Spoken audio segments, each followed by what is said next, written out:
Mi nombre es Samuel. Tengo 82 años y durante 55 años leí la frase inicial de la Biblia sin entender que estaba ocultando algo justo ahí en la superficie. Las primeras palabras del Génesis contienen un secreto que la gramática del hebreo revela, pero que las traducciones al inglés han estado encubriendo durante siglos. Cuando finalmente lo vi, me di cuenta de que había estado leyendo una puerta cerrada, sin entender que la cerradura tenía una llave. En 1947, un pastor beduino encontró jarras de arcilla cerca del Mar Muerto, conteniendo rollos sellados durante 2000 años. Cuando los académicos los examinaron en el Museo Rockefeller en Jerusalén, encontraron las copias más antiguas conocidas del Génesis en hebreo. Lo que descubrieron fue que las primeras palabras del Génesis no decían lo que la mayoría de las traducciones modernas sugieren. La diferencia no estaba en la tinta, estaba en la gramática, en la estructura de una sola oración que durante siglos ha sido leída como absoluta, pero que contiene en su construcción hebrea original una ambigüedad que los traductores han resuelto de manera diferente y que los teólogos todavía debaten. La frase que abre la Biblia usualmente dice: «En el principio, Dios creó los cielos y la tierra». El fraseo parece completo, un punto de partida absoluto. Antes de eso, nada. Pero cuando examinas el texto hebreo, todo se vuelve complicado de maneras que las traducciones tienden a ocultar. La primera palabra es Bereshit. No Bereshit, que significaría en el principio absoluto. Bereshit es lo que los gramáticos hebreos llaman el estado constructo, una forma gramatical que indica que la palabra depende de lo que viene después, como decir en la casa de o en los tiempos de.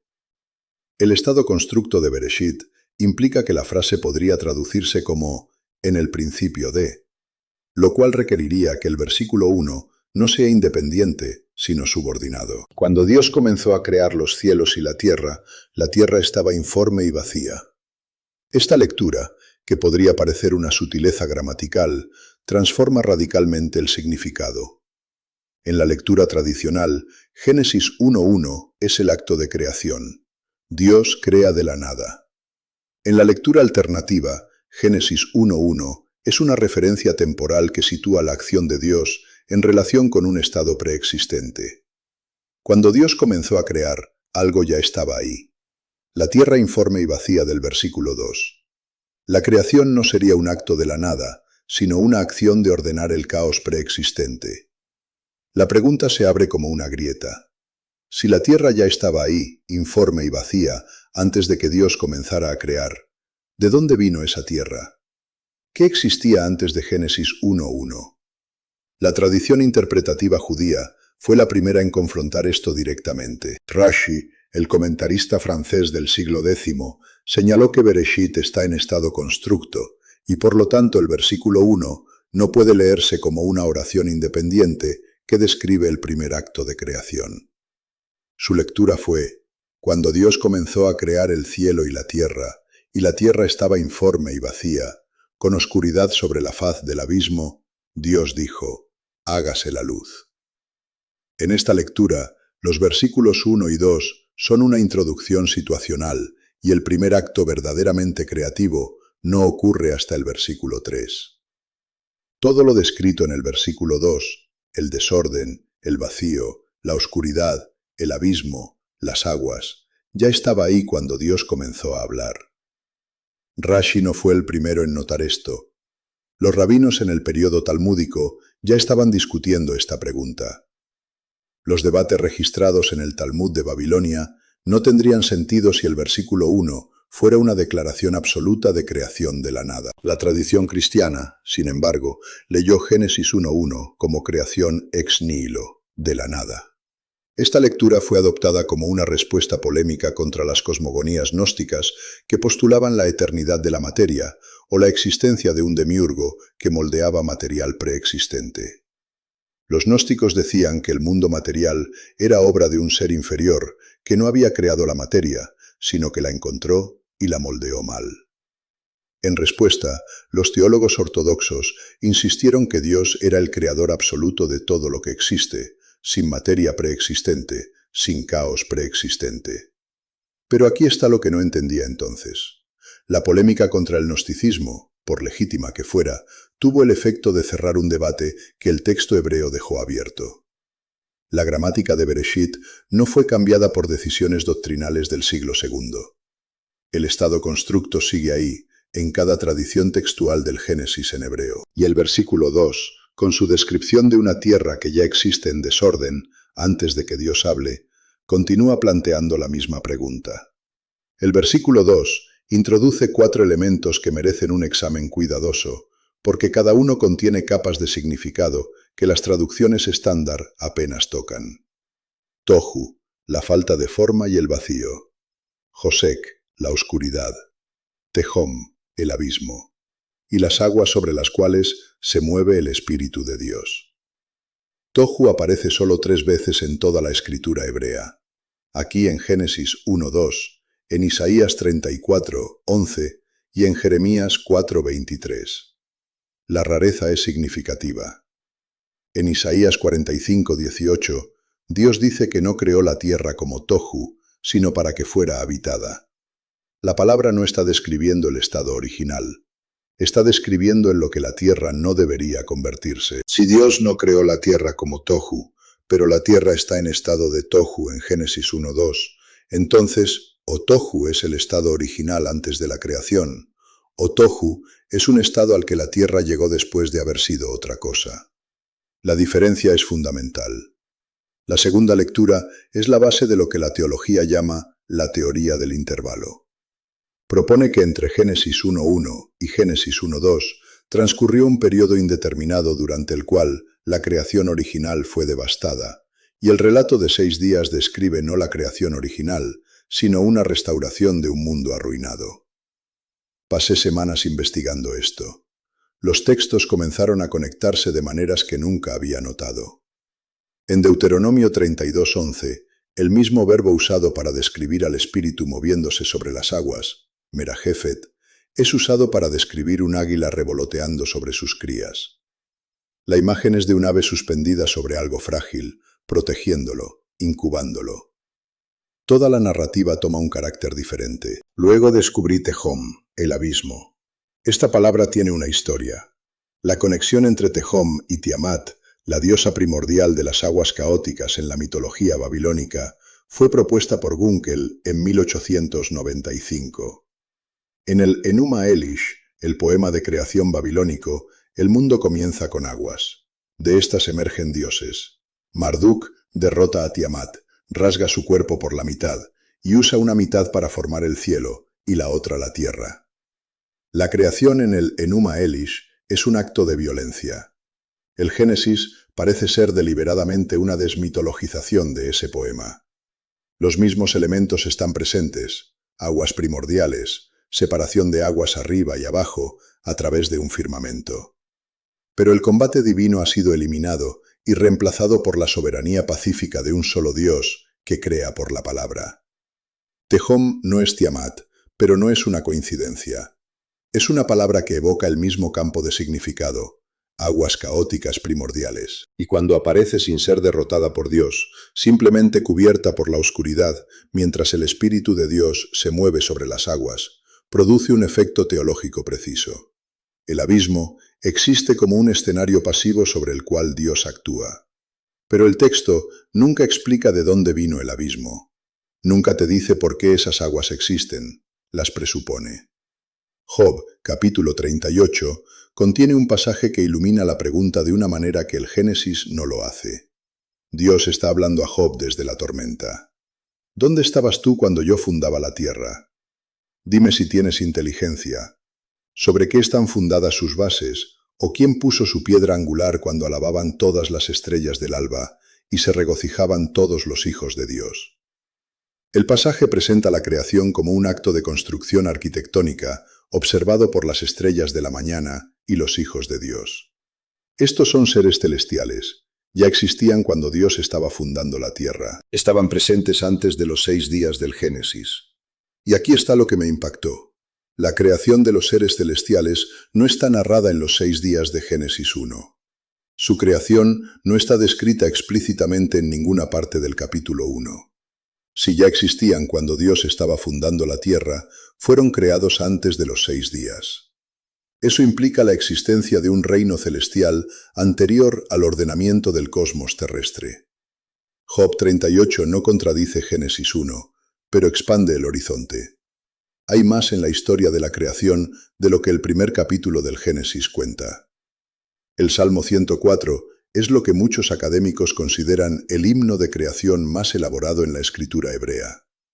El salmista describe a Dios envuelto en luz, extendiendo los cielos como una cortina, asentando las vigas de sus cámaras sobre las aguas. Pero luego continúa con algo que el Génesis no contiene, una dinámica ausente de la narrativa del Génesis. Él fundó la tierra sobre sus cimientos, para que nunca sea movida. Con el abismo como con vestidura la cubriste. Sobre los montes están las aguas. A tu reprensión huyeron, al sonido de tu trueno se apresuraron. El vocabulario es de confrontación. Las aguas no se retiran pacíficamente, huyen ante la reprensión de Dios. Dios no simplemente separa las aguas, las reprende y las fuerza a retroceder. La imagen es de un soberano imponiendo orden sobre fuerzas rebeldes, no un artesano moldeando materiales dóciles. Y luego encontré los pasajes sobre combate. El Salmo 74, versículos 13 y 14 dicen: «Dividiste el mar con tu poder, quebraste las cabezas de los monstruos en las aguas, machacaste las cabezas de Leviatán». Estos pasajes introducen figuras que no aparecen en Génesis 1. Rahab, un monstruo marino. Leviatán, la serpiente retorcida. El vocabulario es militar: machacar, herir, destrozar. La creación en estos textos poéticos no es separación y ordenamiento serenos, sino victoria militar sobre fuerzas caóticas personificadas como monstruos marinos. Cuando leí estos pasajes en secuencia, algo cambió en cómo entendía toda la narrativa bíblica. La creación no se presenta como un solo acto sin fisuras, se presenta como un ordenamiento de algo ya presente, ya caótico, ya amenazante. Ezequiel 28, versículos 12 al 19, ha sido leído por teólogos como describiendo la caída de un ser celestial. El profeta dice: «Tú eras el sello de la perfección, lleno de sabiduría y completo en hermosura. Estabas en Edén, el jardín de Dios. Toda piedra preciosa era tu vestidura. Perfecto eras en todos tus caminos, desde el día que fuiste creado, hasta que se halló en ti maldad». Esto describe un querubín que estaba en Edén, perfecto desde la creación hasta que se halló maldad en él. Aunque nominalmente se dirige al rey de Tiro, el profeta puede estar describiendo el poder detrás del trono, el ser celestial cuya rebelión es el prototipo de toda rebelión. Y si esto es cierto, entonces la pregunta se convierte en: ¿cuándo ocurrió esta rebelión en relación con Génesis 1? Los defensores de la teoría del intervalo ubican la caída angélica entre Génesis 1:1 y Génesis 1:2. La creación original del versículo 1 era perfecta. Luego vino la destrucción. La tierra llegó al estado de tohu. Y los 6 días describen no la creación original, sino la restauración. Restauración divina después de la catástrofe. Sé cómo suena esto, pero cuando examiné la evidencia, cuando tracé la gramática del texto hebreo, cuando miré lo que Job 38 dice sobre testigos preexistentes, cuando leí el lenguaje de combate en los Salmos, cuando vi cómo Isaías 45:18 declara que Dios no creó la tierra como tohu, una sola imagen emergió. No una certeza, una posibilidad, una lectura legítima del texto. Los filósofos judíos medievales entendieron esto. Maimónides, en su Guía de los Perplejos, advirtió que el relato de la creación contiene misterios que no deberían interpretarse literalmente, no porque fueran falsos, sino porque eran profundos. Su significado excedía la capacidad de la lectura superficial. La multiplicidad de interpretaciones legítimas indicaba que el texto estaba señalando hacia algo que el lenguaje humano no podía capturar completamente. Maimónides fue sabio. Dijo: «Esto es más de lo que podemos resolver con certeza». Esa es quizás la posición más honesta que alguien ha tomado hacia la apertura del Génesis. Aquí está lo que me impactó más profundamente. El primer capítulo de la Biblia, el texto que supuestamente cuenta el comienzo de todo, no comienza desde el principio absoluto. Comienza in medias res, en medio de las cosas, con un caos ya presente, con aguas ya existentes, con una oscuridad que nadie explica. El texto más famoso sobre Orígenes no explica el origen último. Establece un punto de partida narrativo, no un punto de partida ontológico. Esa brecha entre donde la historia comienza y donde la realidad realmente comienza es el espacio donde todas estas tradiciones interpretativas se han desplegado a lo largo de milenios, intentando llenar un silencio que el texto mismo parece haber elegido mantener. El mundo creado es bueno, pero no es seguro. El caos está ahí en el margen, abajo, arriba, esperando. El diluvio confirma esto. Cuando Dios decide destruir la tierra, el texto dice que todas las fuentes del gran abismo se abrieron. Las aguas que habían sido separadas en Génesis 1 se reunifican. El diluvio es estructuralmente una descreación. Las barreras que contenían las aguas caóticas se rompen. La creación se deshace a sí misma. Y cuando las aguas retroceden y la tierra seca reaparece, el proceso de Génesis 1 se repite a menor escala. Entonces, ¿qué había antes de Génesis 1:1? El texto dice que había caos. Había oscuridad, un abismo, aguas informes. Según algunos pasajes, había seres celestiales observando. Según otras lecturas, había un mundo devastado. Y según la tradición más cautelosa, había un misterio al que el texto apunta sin pretender revelarlo completamente. Si fuera a darte una respuesta, diría esto: había algo, era caos, y Dios, por el poder de su palabra, impuso orden sobre él, no destruyéndolo, sino conteniéndolo, limitándolo, asignándole un lugar en la estructura de la realidad. La pregunta de qué existía antes de Génesis 1:1 no es respondida por el texto. Es una pregunta que el texto plantea por lo que no dice. Y ese silencio, esa elección deliberada de no explicar el origen último, puede ser la declaración teológica más radical de todas. Lo que importa no es de dónde vino el caos. Lo que importa es que Dios habló y hubo luz. Que el punto de partida para la historia sagrada no es la nada o el caos, sino la palabra. Que antes de todo lo que importa había una voz. Y esa voz, hablando sobre las aguas oscuras de un abismo sin nombre, es el verdadero comienzo. Si esto abrió tus ojos a algo que nunca habías notado en el texto, suscríbete a este canal. Comparte esto con alguien que estudia teología, alguien que lee la Biblia cuidadosamente. Los primeros versículos del Génesis contienen más de lo que nos han enseñado. Esa complejidad no es un problema a resolver.